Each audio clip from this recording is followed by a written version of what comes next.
The storyboard is one of the most difficult exercises in the design sprint. In this video, we're going to show you exactly how to do it.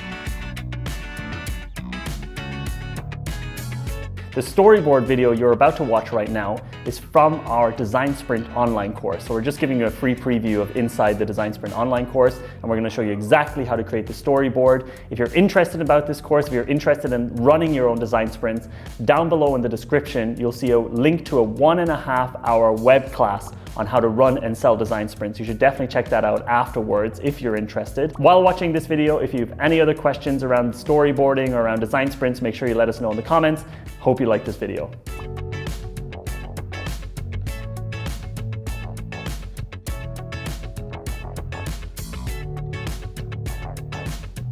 We're up to the final exercise in the whole group workshop part of the sprint, the very end of the second day, the storyboard.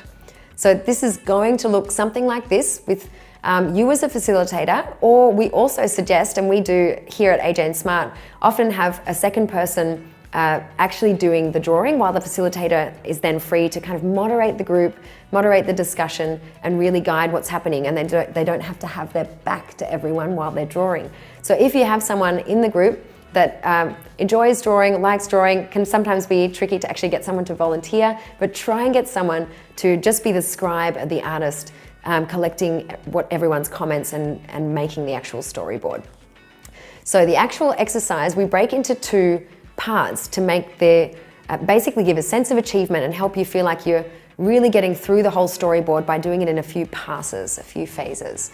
So part one is first drawing 8. We usually draw 8 boxes or cells on the whiteboard. You can have even a couple of extra ones if you want, but we're going to now try and translate those 6 post-it notes from the user test flow into really what might happen on each screen or at each real step along the way. So often a step on a post-it note might translate into more than one screen. So we give ourselves a few extras here. Then place those 6 post-it notes inside the boxes. And you can leave a few spare ones if you think maybe this post-it note might take up a bit more space. But you can always move them around, so don't stress about this. Place the post-it notes inside. And then this is a really key step, is looking back around the room where you should still have the concepts all around you, including the winning concept, the one that you actually chose to go ahead with, and see if you can find drawings and parts of drawings that you can actually reuse, that maybe already have good illustrations of something that's in one of these post-it notes. And the trick here is that you don't only have to be limited to the winning concept. There might be a drawing in a concept that wasn't chosen, but that's still a good representation of the idea that's going on this screen. For example, a login screen might be the same in different things, or a great drawing of a graph or a chart. You can just pull it out of another concept. So start getting the group to find the drawings, cut them out, and find the things that really might already work and save us some time not having to draw them all over again in the storyboard, and stick them up onto the whiteboard so you've already starting to get half the job done already before you've even had to draw anything new. So this is all about avoiding unnecessary effort by using what's already there. And it also actually helps give your team, the team members, a sense of achievement and validation when they've drawn something, even if it didn't get chosen, that it's now being used in the final storyboard. So it can really help everyone feel included and invested in the final product, the final prototype. The whole purpose of the storyboard is really to leave no open questions, really get all the detail out now. Now that we've got the basic steps that we did in the user test flow, we now want to get all the detail out so that the next day, when the prototypers really sit down to build that prototype, they don't have to answer anything or look anything up or get some information that they don't have already. They can just build the prototype. So this is really important to get all the detail in. And it's really important also, even though you're wanting to add detail to the high level parts of the concept that we haven't really fleshed out yet, be very careful not to add any new ideas here or add anything that's unnecessary. Like if you're not testing the login flow for the product, you probably don't need to draw and build a login screen you can just skip that and pretend it's there. So don't add things that the prototypers will have to make more effort to design if it's not an important part of your test. No brand new ideas and nothing unnecessary. Now you can go into part 2 of the storyboard where you fill out the rest and draw the rest. So filling in the missing pieces by drawing around them, or taking a drawing that's already there and really building on it and using that as a base. So it's a great idea to start with the first cell, the first box. That's often a simple one like a Google page, someone Googling to find out about a laundry service, or maybe it's an email where someone's told about a new product, or an ad on Facebook. It's usually something that you've seen before and you can really just quickly draw again. Then it's a great idea to go to the very last box in the last cell and draw what's there. And that also might be quite simple. It might be the final clicking to buy something, or confirmation, or sharing something with a friend, that final step that's confirming that the user might actually use, subscribe, or share that service with someone. And that's usually something that you might know what that looks like as well. So doing those first 2 helps the team feel a sense that they're actually getting somewhere, they're actually moving along, and they're already filling out those 2 simple cells. And then it's a lot easier to see what happens in between as well.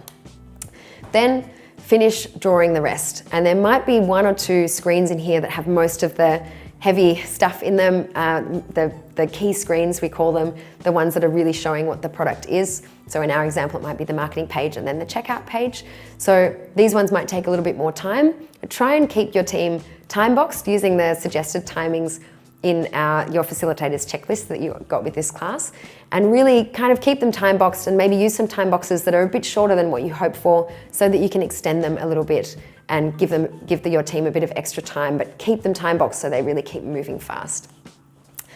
Another great tip for this storyboarding activity, which can sometimes be stressful and keeping the whole team really engaged, can be a really tricky thing to do, because people start debating and discussing particular features and ideas, is giving people side tasks. So if 1 or 2 people start really debating what might happen on a particular screen, or what copy needs to go there, or what order things should go in, you could give them a marker and say, great, you 2 work on that screen while we move on with the others, and then we'll come back and then we'll get a lot more done. So this can help people. It's hard to keep everyone just paying attention to one thing for a long period of time. So giving people those jobs, or telling, like other side task examples are, go and look up some copy that you might have on your marketing page already, or sit down and write some copy and then come back to us. This really helps get more done and keep everyone engaged, and that feeling of investment in what's going on as well. And another great tip is delegating the drawing. Like I said before, find someone in the group that can do the actual drawing for you, so that you can be facing the group and not having to have your back to them, and really watching for things like people getting disengaged or having debates on the side, and you can then allocate them side tasks and things like that. It can be really tricky to keep the group engaged and active, and it's a really important thing to do for this very last exercise, where it's really the final thing that group will do together on this day. So really keeping people motivated, engaged, and excited and invested in what they're doing is super important for you as a facilitator, and for the team to have that sense of achievement together at the end. So there you go, that's the storyboard. Obviously there's a lot of other exercises around it.